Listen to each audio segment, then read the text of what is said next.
I never imagined that a single outburst could change everything. My daughter-in-law stormed into my kitchen, yelling, "I want to speak to the manager." Her arrogance burned through the air like acid, and something inside me snapped. Nobody had ever dared treat me like this. Nobody. Little did she know, that day would mark the beginning of her downfall. I stayed calm, smiling, while my mind started turning, plotting a justice she could never escape. By the time this story ends, she would learn that underestimating me was her biggest mistake. And she would regret it forever. My name is Samantha Hayes. I am 38 years old. And I have spent most of my life quietly building my home, my family, and my reputation. I like to think of myself as patient, composed, and fair. I have always believed that respect is earned, not demanded. Yet, one day, I discovered that some people do not care about respect. They care only about power, control, and showing off. That day started like any other ordinary Thursday, but it ended up changing everything. My daughter-in-law, Vanessa Miller, had recently married my son, Jacob Hayes, a kind, hard-working man who trusted people too easily. Vanessa had always carried herself with an air of entitlement, but I tried to give her the benefit of the doubt at first. I told myself that she was adjusting to a new household, that she did not yet understand our family routines, that maybe she simply needed time to settle in. But that patience vanished quickly. Vanessa began to invade my space, deliberately rearranging things in my kitchen, leaving dishes unwashed, and speaking to my guests in a condescending tone. She laughed when I offered advice, brushing it off as though I were invisible. My son seemed oblivious. He loved Vanessa and often ignored her subtle cruelties, which made me feel even more alone. The tipping point came one afternoon. I was in my kitchen slicing vegetables for dinner when Vanessa stormed in. She slammed her purse onto the counter, her face flushed with anger, and shouted, "I want to speak to the manager." Her voice echoed through the room, cutting through the hum of the refrigerator. I froze, my hands still on the knife, feeling a strange mixture of shock and anger. Nobody had ever spoken to me in that tone, not in my own home. I do not know why, but instead of yelling back, I smiled. I let her rant. I let her believe she had the power. But as her words filled the air, a spark ignited inside me. I realized that she had underestimated me. She believed that I would crumble under her tantrums. She thought her confidence and arrogance made her untouchable. She was wrong. I began to notice every detail about her behavior, every weakness, every moment of carelessness. She bragged to friends about controlling the household. She mocked me in front of my son, whispering cruel jokes that she thought I could not hear. I watched the way she moved around the house, how she left doors unlocked, how she flaunted her ignorance about basic chores. Every tiny action became a piece of a puzzle I intended to solve. Even as I felt my blood boil, I realized that acting impulsively would only make things worse. I needed patience, observation, and precision. I started to take mental notes, cataloging her habits, recording every insult, every slight, every tiny humiliation. Each one would become important later, a thread I could pull to unravel her confidence completely. By the end of that day, I felt something shift inside me. The calm, composed woman who had tolerated Vanessa for weeks was gone. In her place stood someone who would not bow, someone who would take back control in a way that Vanessa could never forget. I closed my eyes and imagined the moment when the tables would turn. The anticipation was electric. She would think she had one, and then everything she believed about her superiority would crumble. I do not yet know how it will happen. I do not yet know the exact moment when her arrogance will be punished. But I know this: every plan, every observation, every patient day of watching her will lead to a moment of reckoning. And when that moment comes, she will realize that underestimating me was her biggest mistake. If you have ever been humiliated or betrayed, hit that like button and subscribe. Today's story will show you the sweetest form of justice, how power, patience, and planning can turn humiliation into triumph. Stay until the end because the payoff is cinematic, shocking, and completely satisfying. From that day forward, Vanessa's behavior escalated in ways that were impossible to ignore. Every small interaction became a test of patience, a battlefield where she sought to assert dominance and humiliate me. It started with minor things, like leaving empty containers in the fridge that I had just organized, or intentionally spilling coffee onto the counter she knew I had cleaned. But over time, the subtleties of her cruelty became louder, more deliberate. She would arrive at the house with a smile that I could not trust. I knew that behind those bright eyes was a mind calculating how to frustrate me further. One evening, she invited a group of her friends over. I watched from the kitchen doorway as she laughed at me while pretending to ask for advice on dinner preparation. She chopped vegetables carelessly, letting juice drip across the counter, then shrugged at me as if it were normal. My heart pounded. My hands ached to respond, yet I held back. I could feel the tension in my chest tighten with each passing moment. Vanessa's mocking whispers were worse than her bold actions. She had learned to use her words like tiny knives, slicing into my confidence with precision. Every time she spoke in front of Jacob, I could see the subtle smirk of superiority on her face. It was a smirk that said, "I am untouchable, and you are beneath me."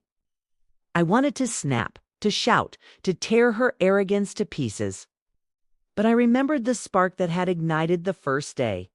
Patience, observation, precision. Her arrogance grew with every small victory she perceived. She began to rearrange the house to her liking, treating my living room as though it belonged to her entirely. Curtains she disliked were replaced with her style. Photos I had carefully placed were moved or hidden. And my prized kitchen gadgets vanished, only to appear days later, damaged. Every action was calculated to undermine me, to make me question my own authority and sense of order. I began documenting everything. Each insult, each slight, each deliberate act of disrespect became a thread in the web I was weaving. I watched her every movement, noting patterns, habits, and weaknesses. I learned the times she left doors unlocked, the way she bragged to her friends about how she manipulated Jacob, and the precise way she flaunted her supposed control. Each observation brought a sense of clarity. Every small injustice became a blueprint for eventual accountability. The tension became unbearable on some days. I could feel my pulse in my ears when she entered a room, my muscles tightening instinctively.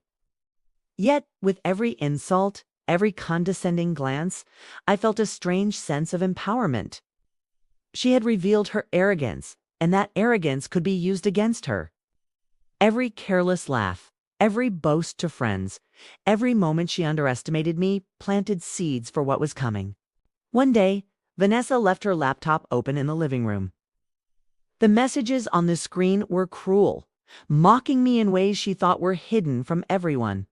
I stared at the glowing screen, my heart hammering, and realized that the opportunity had arrived.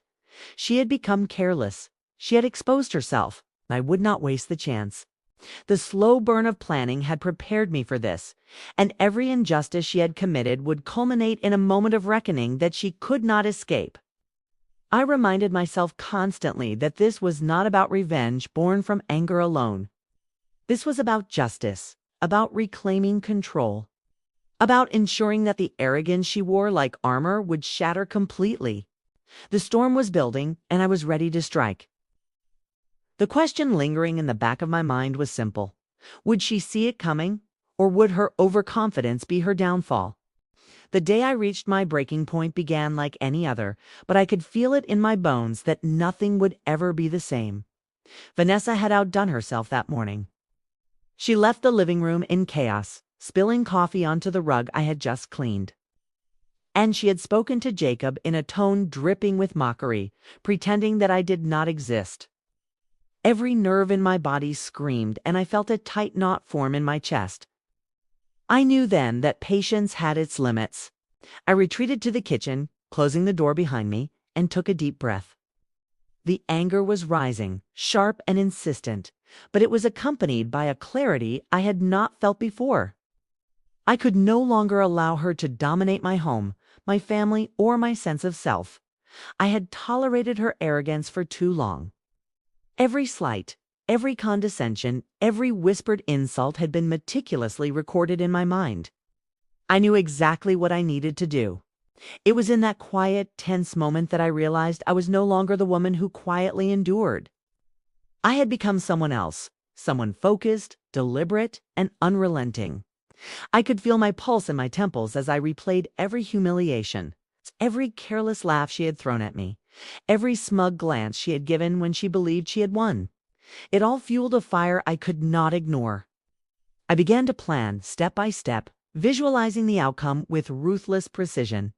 Vanessa had underestimated me from the very beginning. She believed her confidence and charm made her untouchable. She believed she could humiliate me without consequence. That belief was her greatest weakness, and I intended to exploit it fully.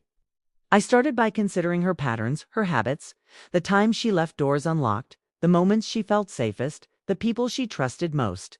I remembered the laptop she had left open, the messages mocking me that she had thought were private. That was the opening I needed. Every careless action she had taken was a weakness, and now I could assemble them into a strategy she could never anticipate. The psychological tension was almost unbearable. I could feel my hands tremble as I considered each step, each move, each potential risk. Yet underneath the tension, there was a strange exhilaration. The anticipation of turning the tables, of watching her arrogance crumble, sent a shiver down my spine. I could almost hear her smug laugh fading into panic, almost see the look of disbelief on her face as she realized that she had miscalculated.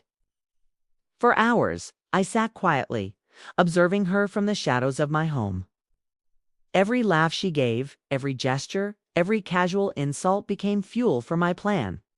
I allowed myself a moment to imagine the outcome, not cruelty for its own sake, but justice.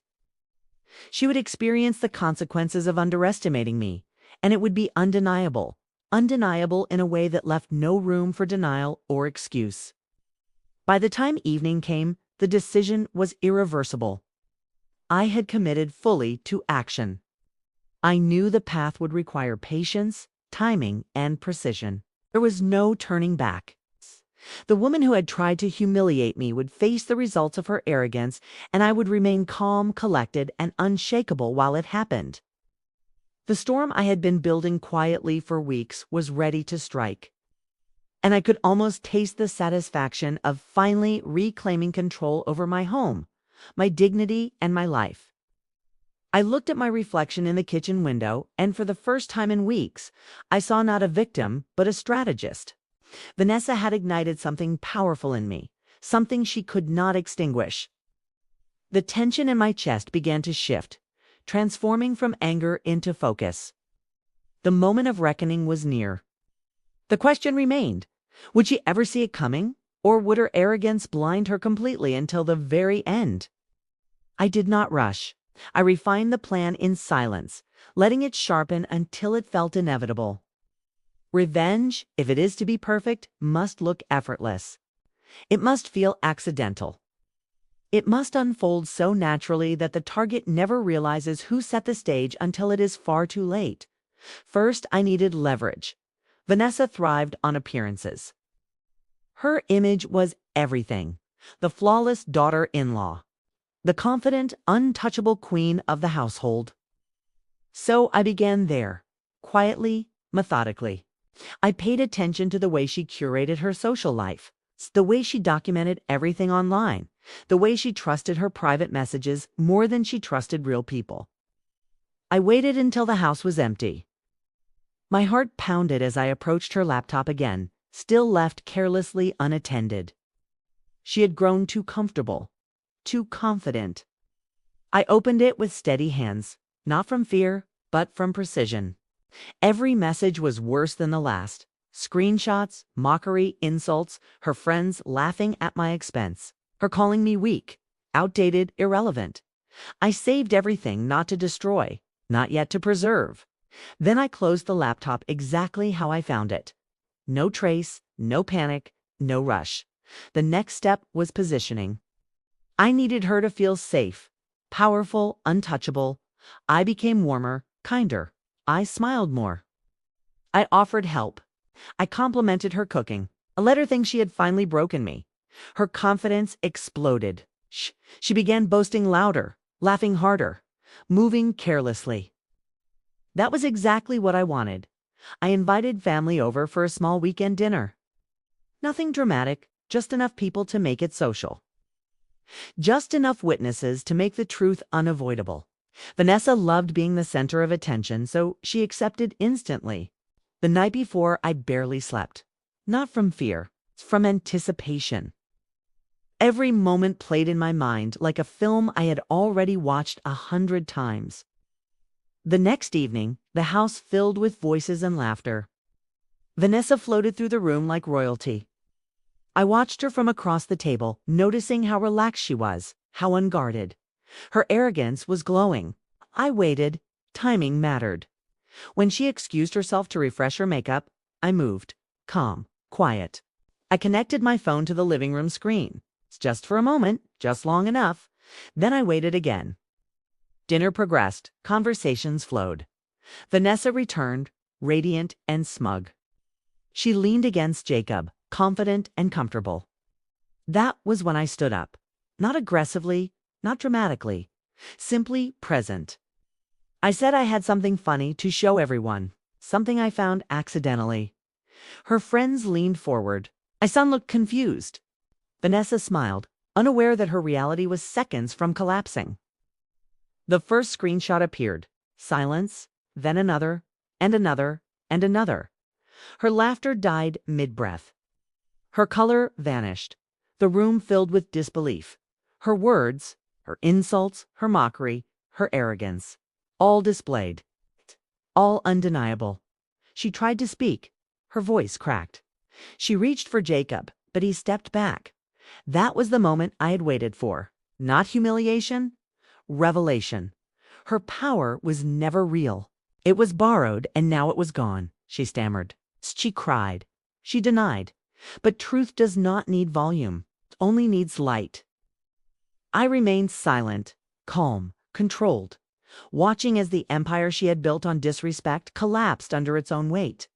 Justice did not require anger. It required timing. The room was silent, heavy with tension. Vanessa stood frozen, her wide eyes darting between her friends, my son, and me. Each screenshot on the screen was a dagger, piercing her carefully constructed illusion of control. She opened her mouth to speak, then closed it again. Words failed her. I could almost hear the grinding of her pride shattering into tiny, irretrievable pieces.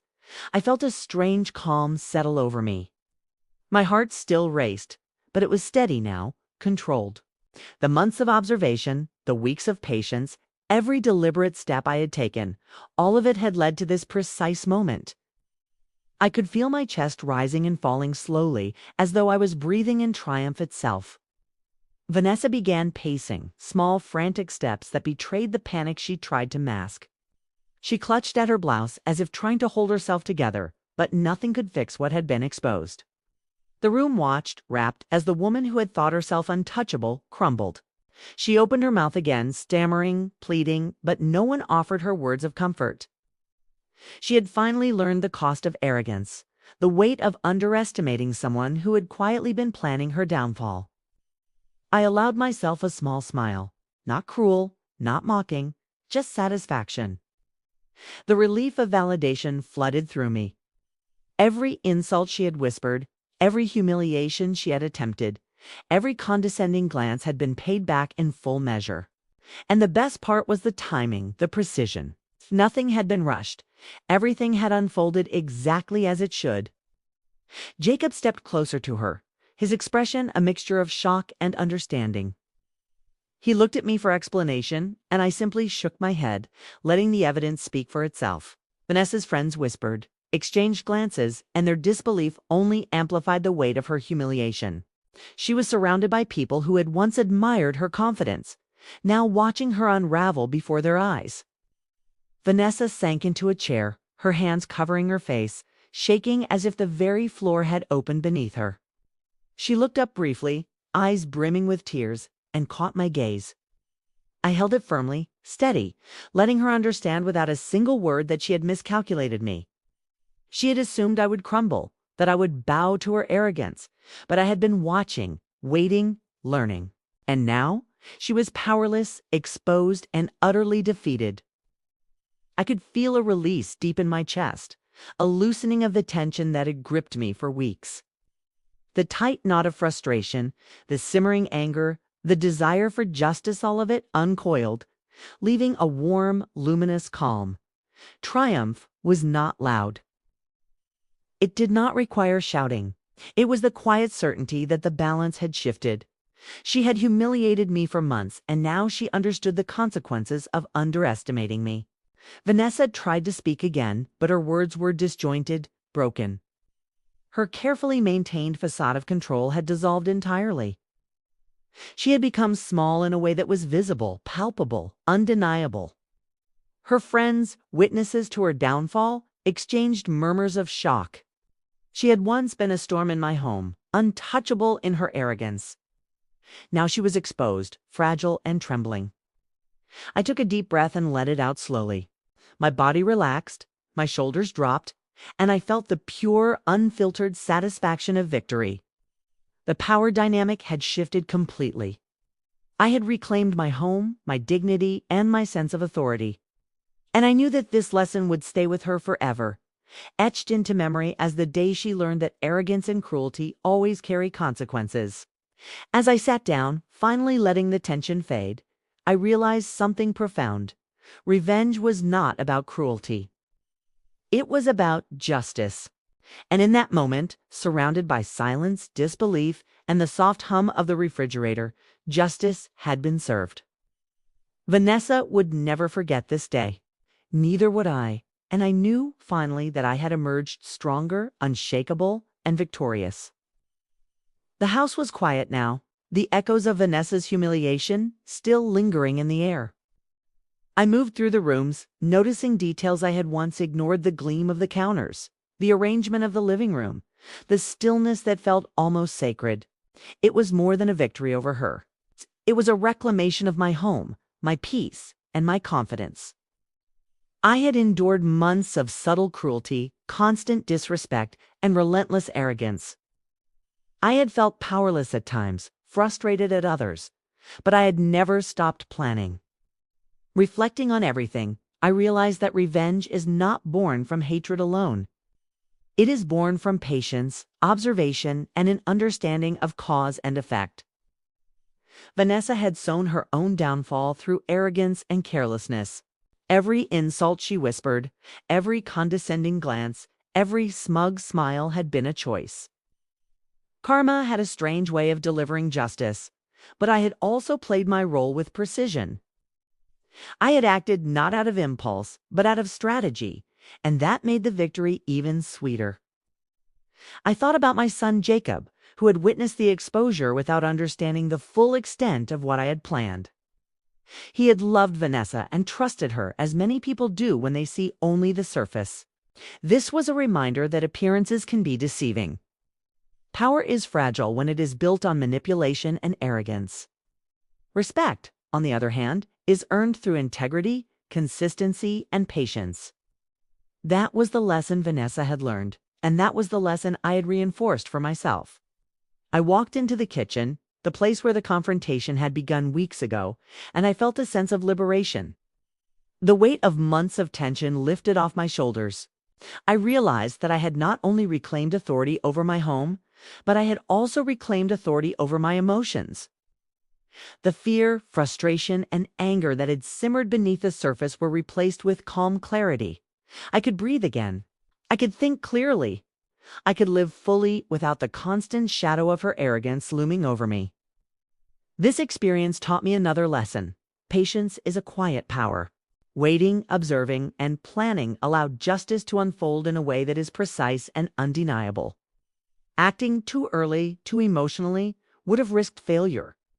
But by taking my time, by understanding the weaknesses in her armor, I turned the situation into a controlled and irreversible outcome. The satisfaction of that truth was more than any immediate reaction could ever provide. Looking forward, I understood that life is not about revenge for its own sake. It is about ensuring balance, holding people accountable, and protecting your own peace. Vanessa's downfall was not cruelty. It was inevitability, and it allowed me to step into a new chapter. One where boundaries are respected, where patience is valued, and where my dignity is never questioned again.